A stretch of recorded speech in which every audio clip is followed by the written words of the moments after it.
Basketball Profits. Thanks for joining us today. We're going to do our defensive video. But before I get into that a little bit, once again, thank to all you out there that watch, subscribe. A few things out there that we have mentioned in the previous videos that we have, of course, a new website out there. We improved over last year. You should be able to access that via your phone. We're going to continue to build that out. Even right now, what you see on the website, we're going to continue to grow that out. We're going to add a merchandise page. We also have on there, we're going to be able to print off some other stuff. We're going to have like a site where you can go to look at all our charts and graphs and information, and maybe if you want to follow up on our videos. So just check that out. We have Twitter now, and what's Twitter's address? That would be @RealFFProfits. RealFFProfits is our Twitter account, and that'll be checked daily. You know, we post some things out there. We follow a lot of the beat reporters, NFL players, all 32 NFL teams. So come on, follow us, and maybe in the future we can do a contest with our Twitter as well. Yeah, that sounds good. We're also on Facebook, and you're not going to see a lot on Facebook where we post our videos, but Facebook gets very active as we start getting into some of the preseason stuff. You'll see daily us putting things on there. Another thing we added recently is a Patreon. Christian, do you want to talk to Patreon a little bit?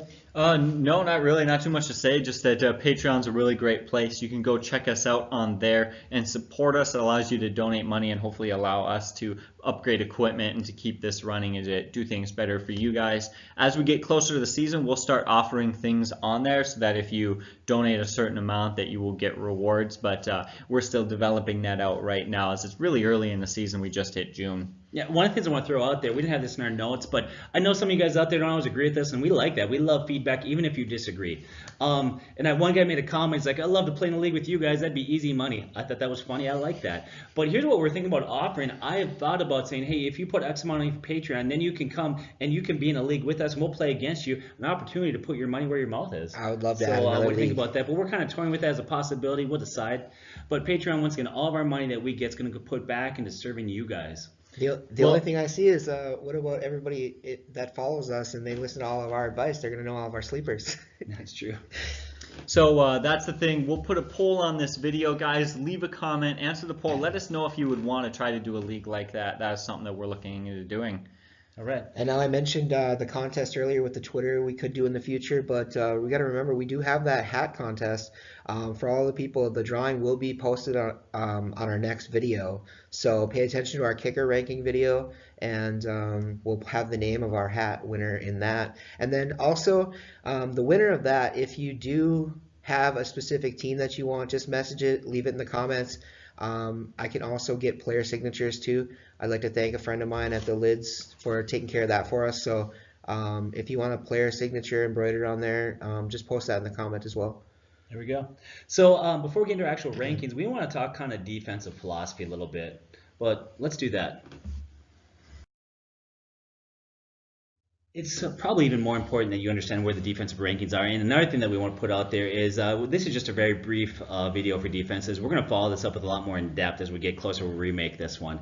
But I think there's a few things you need to consider. One of the things that for me personally is outside of what I would call tier 1 defenses, if you don't get one of those top defenses, I think the best thing for you to do is play matchup play week to week based on matchup. I think that's huge. I think that's important. One of your best ways. I've done that many years. If I don't get a top 5 defense, I'll play weekly matchups, and I've been very successful in that. I'd suggest that for you. Another thing that we want to talk about is not all good defenses make good fantasy defenses, and maybe we can get to that side and we can talk some more philosophy. It looks like you're there already. And so a lot of defenses that do well don't necessarily equate to good fantasy defense. A prime example is the Minnesota Vikings. 2 years ago, they were a great fantasy defense. They were a good defense overall. Last year, they were the best ranked defense in the NFL in terms of points allowed per game. And yet they didn't. They finished, I think, in the bottom third in fantasy. Before we get into it, Christian, why don't you describe what you found there and through your research? Yeah, okay, so that's something that's so important. People often make the mistake in their drafts, well, they're a good fantasy defense, so I'll just take them. There couldn't be much of a bigger mistake to make in fantasy than doing that. Now, this is just your defensive position, but for example, last year Atlanta was the 5th best defense. Now, we defined best overall football defense by combining, by averaging out their ranking on points per game allowed and their total yards allowed, both passing and rushing, and average those out. Most sites just do one, but we really wanted to get more an all-encompassing standard for what makes a good defense. So they were number 5, and yet in fantasy they were only 25th. You can see this graph right here is it's a really good sign of showing that there's really no way, there's no correlation, a way to tell between the two. So the blue lines over there, the blue stripes, basically tell you further to the left, that's the number 1 ranked fantasy defense, and further to the right is the last. So further to the left is a better defense. And then the orange line, further down is a better fantasy rank, and further up is a worse fantasy rank, meaning that the best would be to be left and down. For example, Jacksonville, they're at number 2 for overall defense and at number 1 for fantasy defense, so they're great. But then again, just slightly over, you get Atlanta, who's 5th in overall defense and 25 in fantasy defense. So again, it's extremely important to tell the difference, and we're going to do some more talking about this in other videos in the future as we get more in depth. But it's extremely important that you look beyond just whether or not they're a good defense before you decide to draft them or pick them up for the week.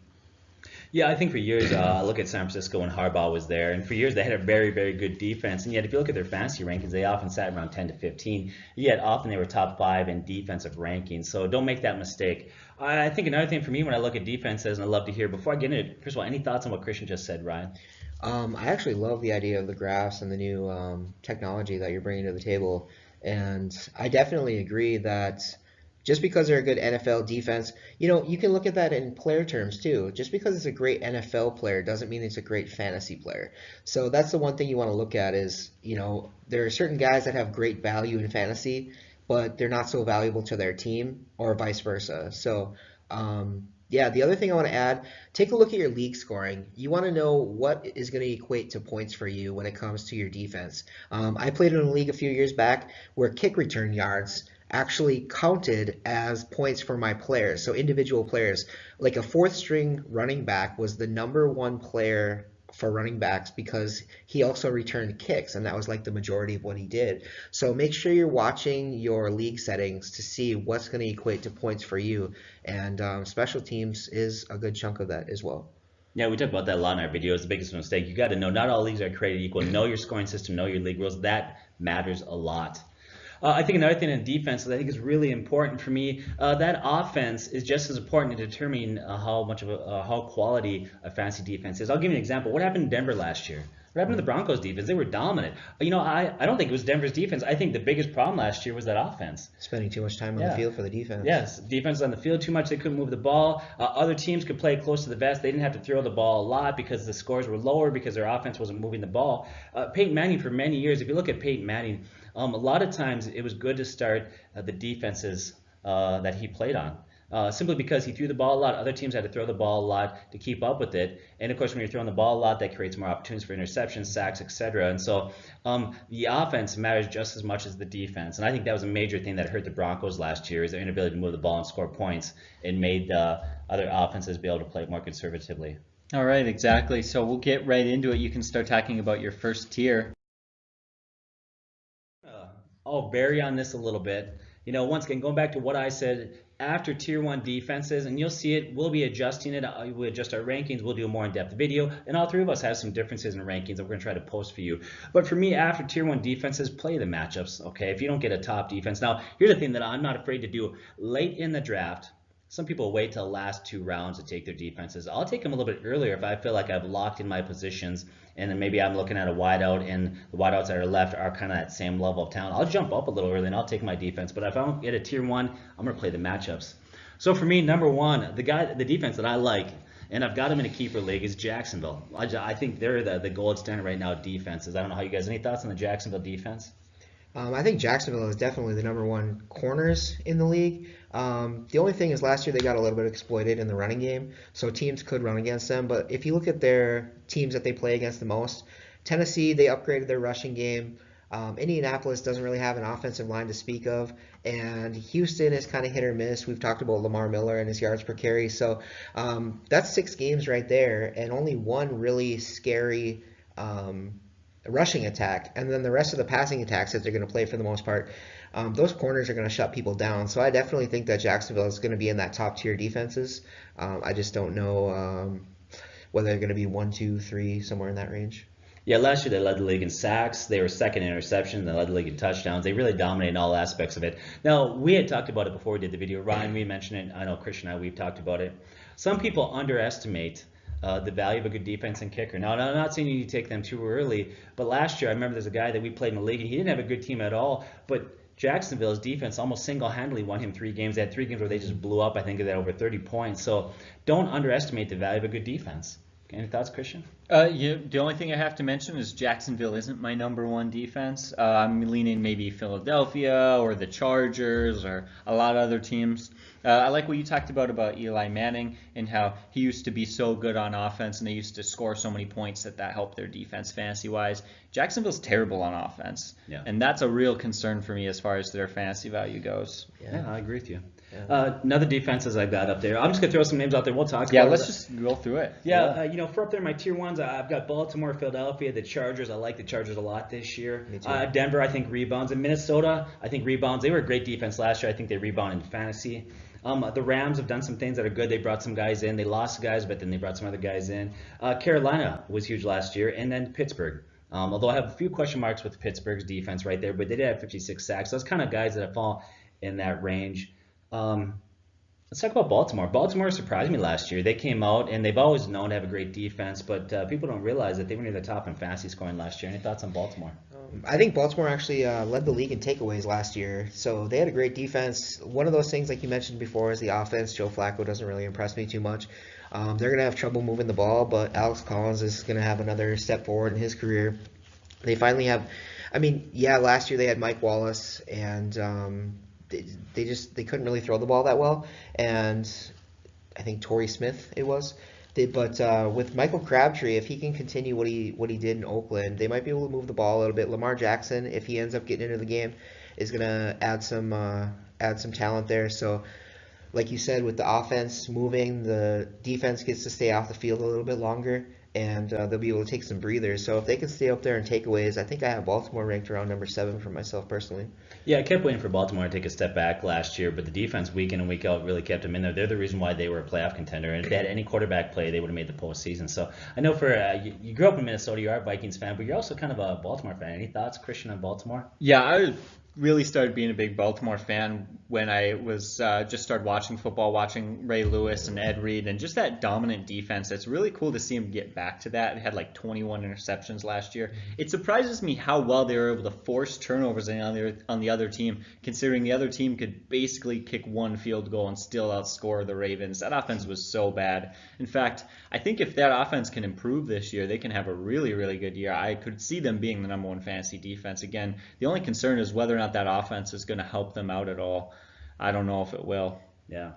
Another team out there, we'll look at Philadelphia. I like Philadelphia's defense. They're aggressive, they're opportunistic. Plus, they have a very good offense, which creates turnover opportunities for the defense. I like Philadelphia.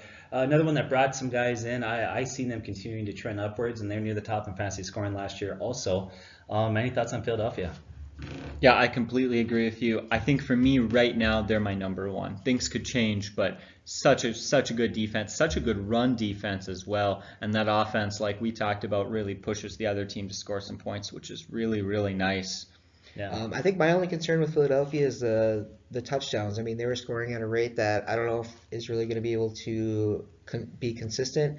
And they lost one of their key linebackers this year too. So I do have Philadelphia definitely within my top 5. It's just actually I believe I have number 6, but it's just a matter of can they keep up with what they had last year? And I think they'll be definitely a top tier fantasy defense. Another team out there, defense, that I think is definitely up and coming is the LA Chargers. Chargers last year, actually, defense got better and better as the year went on. By the second half of the year, they were one of the top defenses in the NFL. And there's nothing to indicate to me that trend's not going to continue this year. I think as far as the Chargers go, they're one of my top 3. They have the best overall secondary of any defense that's out there. Like I said, the Jaguars probably have the best corners, but the Chargers have the best complete secondary. They run a lot of nickel defense, and the NFL is going to the nickel defense a little bit more, and they're probably the best nickel defense in the league. And they got Derwin James this year. He slipped all the way down to number 17 in the draft, and a lot of teams had him in their top 10. But if you look at what happened in the draft, 4 quarterbacks went in the top 10. You know, you had a guy like Saquon Barkley that was obviously going to go top 10. Brandon Chubb, a lot of people think was the number 1 overall player, and he dropped all the way down to 5. So Derwin James, there just wasn't room for him in the top 10, but he fell to 17, and he's going to be great in the secondary for the Chargers this year. Any talk on our thoughts on the Chargers, Christian? No, I just think one thing I really look for in a good fantasy defense is a team that can get pressure on the quarterback. And since they've gotten Joey Bosa, they've really gotten after the quarterback. And so that for me is huge. That's a good sign. Yeah, a lot of people think Bosa right now is the #1 pass rushing end in the league. So, I mean, that's debatable, but I like the guy. I think about Denver. I mentioned it earlier. I think Denver rebounds huge this year. I think their defense is very solid. 2 years ago, they were like the Jacksonville defenses in terms of getting pressure and getting to the quarterback. To make things even better for them, they added Chubb, and a lot of experts felt like he's a guy that should have been #1 overall. But of course, there was the rush on quarterback. So many teams need to find that franchise quarterback. But now you add Chubb with Miller together there. I mean, they're going to be able to bring a ton of pressure. I think bringing Case Keenum in, the offense will move the ball more effectively, put points on the board. That's going to help the defense. So I think they return to near the top in fantasy scoring this year. Oh, definitely. I completely agree with you. With how good they are at shutting down the run, they force you to pass the ball because you're just not going to run it on that defense. And yet, Von Miller and Chubb getting after your quarterback, that's kind of scary too. You have such a solid secondary with like Aqib Talib and Chris Harris. I mean, that's scary. Actually, they just lost Talib this year to the Rams, and that's why one of the reasons why I have the Rams at my #1 defense. Yeah. Marcus Peters and Aqib Talib going to the Rams. We look at the Minnesota Vikings out there. That's a homer pick. I like my Vikings last year. They were #1 as far as defensive rankings go, but they really fell off fantasy-wise. I think they're in the bottom third, and that just sometimes happens where they just didn't create a lot of turnovers and didn't get a ton of pressure on the quarterback. But that defense is top-notch, and I think that they're going to rebound to the area they were before. I think they'll be top 10 in scoring. I like the Vikings defense. I don't see any reason why they don't stay near the top. Anybody? I agree. Actually, I have the Vikings up near the top for myself. I don't really have anything to say about the Vikings. They kept their complete package together. I mean, they really didn't move a lot of guys on the defense, so it's they all know each other. They have good rapport with each other. You know, they play on the field and they know it's almost like they know what each other is thinking. So guys like Xavier Rhodes and you mentioned Barr earlier, taking out Aaron Rodgers. I think completing that package, that should keep them as a top NFL defense for sure, and hopefully they can add a few more touchdowns or sacks or things like that to make them a better fantasy defense. Okay, so we get out there, and I'm just gonna throw it out. We got the Rams, Carolina, Pittsburgh. I think Rams, Carolina put a lot of pressure on the quarterback. Carolina's been a good fantasy defense, I think, for the most part, like 3 of the last 4 years. Pittsburgh is one I kind of have in the bubble. Last year they had 56 sacks. Actually led the league in sacks, one more than Jacksonville. But they gave up a lot of points. At times, they showed that they could be exploited. Mm-hmm. I think the loss of, I don't know why. Shazier, thank you, Ryan Shazier. I think that's a huge loss for that defense, so I don't know how they're going to recover from that. Once again, it's hard to escape 56 sacks. That's really good. For me, they're on that bubble as far as are they tier 1, are they tier 2? And that's going to fluctuate based on how people can step up in that role for Ryan Shazier. They need some help in linebackers there, but otherwise, I think they're all right. It's really tough for me to evaluate Pittsburgh because if you look at the first half of the season, they were definitely a top 3 or top 4 passing defense, but then towards the end of the season they just kind of slipped off, and who knows which Pittsburgh defense is really going to show up this year. Is it going to be the beginning of the season where they were hard and tough to pass on and you couldn't really get any points on them, or is it going to be the end of the season where they kind of just, look at how many points they put up or they let go in the fourth quarter against the Patriots in that December game. So which Pittsburgh defense shows up, I think they're kind of on the bubble for me as well, around 9 or 10. Yeah. Christian, anything? Yeah.